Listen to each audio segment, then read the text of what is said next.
बिस्मिल्लाहिर्रहमानिर्रहीम। मोहतरम नाजरीन, अस्सलामु अलैकुम। मैं आज इस वीडियो में हज़रत खिज़र अलैहिस्सलाम का वाक़या बयान करूंगी। नाजरीन, वीडियो में आगे बढ़ने से पहले अगर आपने अभी तक इस चैनल को सब्सक्राइब नहीं किया या आप इस चैनल पर नए हैं तो हमारे चैनल इस्लामिक टॉक्स को सब्सक्राइब करें ताकि आने वाली तमाम वीडियोस आप तक पहुंच सकें। नाजरीन, एक मर्तबा हजरत खिज़र अलैहिस्सलाम दरिया के किनारे बैठे थे। इतने में किसी साइल ने आकर उनसे सवाल किया कि मैं आपसे अल्लाह के वास्ते सवाल करता हूँ, मुझे अनायत फरमाइए। ये सुनकर हजरत खिज़र अलैहिस्सलाम पर बेहोशी तारी हो गई। जब कुछ होश हुआ तो फरमाने लगे, भाई मैं तो सिर्फ अपनी जान और माल का मालिक हूँ। तुमने मुझसे अल्लाह के वास्ते सवाल किया है, लिहाजा मैं अपनी जान और जात तुम्हारे हवाले करता हूँ। तुम जिस तरह चाहो इसको इस्तेमाल में लाओ, बाजार में फरोख्त करके इसकी कीमत से फायदा उठाओ। चनाचे साइल इनको बाजार ले गया और एक शख्स साइमा के हाथ इनको फरोख्त कर दिया। ये साइमा खरीद कर इनको अपने घर ले गया, जिसकी पुश्त पर इसका एक बाग था। चनाचे साइमा ने हजरत खिज़र अलैहिस्सलाम को एक कदाल देकर कहा कि सामने वाला पहाड़ जो 3 मुरब्बा मील रकबे में वाक़या था, उसकी मिट्टी काट काट कर बाग में डाल दो।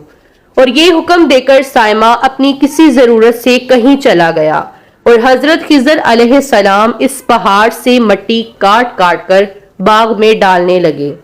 जब साइमा घर वापस आया तो उसने घर वालों से दरियाफ्त किया कि क्या तुमने गुलाम को खाना भी खिलाया है या नहीं। घर वालों ने जवाब दिया कि हमें मालूम ही नहीं गुलाम कहाँ है। ये सुनकर जब साइमा खुद खाना लेकर बाग में आया तो उसने देखा कि वो गुलाम यानी हजरत खिज़र अलैहिस्सलाम तमाम पहाड़ की मिट्टी काट कर डाल चुके थे और अपने काम से फारिग होकर अपने मौला हकीकी की इबादत में मसरूफ थे।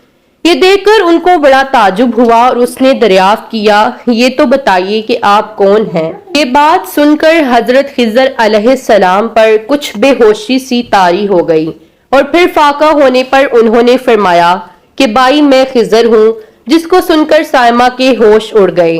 तो तूने ये क्या किया, उनको गुलाम बनाकर ऐसे काम पर लगाया, ये तो इंतहाई गुस्ताखी है। फिर ये सोचने के बाद साइमा ने तौबा की और परवरदिगार से उज़र ख्वाही के साथ हजरत खिज़र अलैहिस्सलाम को आजाद कर दिया और अल्लाह की बारगाह में अर्ज किया कि ए रब्बुल आलमीन, मुझसे इसका मुआखजा ना कीजिएगा क्योंकि मैं इनको जानता नहीं था। इसके बाद हजरत खिज़र अलैहिस्सलाम ने दुआ फरमाई और सजदा शुक्र बजा लाए कि ऐ मेरे परवरदिगार, मैं तेरे ही हक में गुलाम बना और तेरे ही हक में आजाद हुआ, इस पर तेरा शुक्र गुजार हूँ।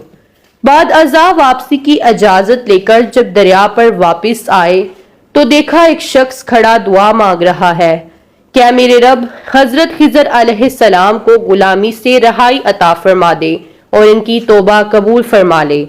हजरत खिज़र अलैहिस्सलाम ने यह देखकर उस शख्स से दरियाफ्त किया कि आखिर तू कौन है। तो शख्स ने बताया कि मैं तो शाज़ोन हूँ, आप कौन हैं। उन्होंने फरमाया कि मैं खिज़र हूँ। इसके बाद शाज़ोन ने कहा, ए खिज़र अलैहिस्सलाम, आपने अपने रहने के लिए मकान बनाकर दुनिया तलब की है, क्योंकि हजरत खिज़र अलैहिस्सलाम का दरिया के किनारे पर एक इबादत खाना था। बस ये सुनकर वो फौरन मैदान में निकल आए और वहीं अल्लाह की इबादत में मसरूफ हो गए। इसके बाद हजरत खिज़र अलैहिस्सलाम ने इसी जगह पर एक दरख्त लगाया और इसके साए में इबादत शुरू कर दी। तो आवाज आई, ए खिज़र, जब तुमने दरख्त के साए में सजदा किया तो तुमने दुनिया को आखिरत पर तरजीह दी। फिर फरमान हुआ, मुझे अपनी इज्जत और जलाल की कसम है, मुझे दुनिया की मोहब्बत में रजामंदी नहीं है। इसके बाद हजरत खिज़र अलैहिस्सलाम ने शाज़ून फरिश्ते से कहा कि ए शाज़ून, दुआ करो कि अल्लाह ताला मेरी तौबा कबूल फरमाए। चनाचे शाज़ून ने दुआ की और अल्लाह ने शाज़ून की बरकत से हजरत खिज़र अलैहिस्सलाम की तौबा को कबूल फरमाया। खुदा के बरगुज़ीदा बंदे इसी हालत में रहते हैं जो अल्लाह को मंजूर हो। बेशक हमारी फलाह भी इसी में है कि जिंदगी के हर मोड़ पर आने वाले हर बेचो गम में हम राजी रहें। अल्लाह ताला की चाहत को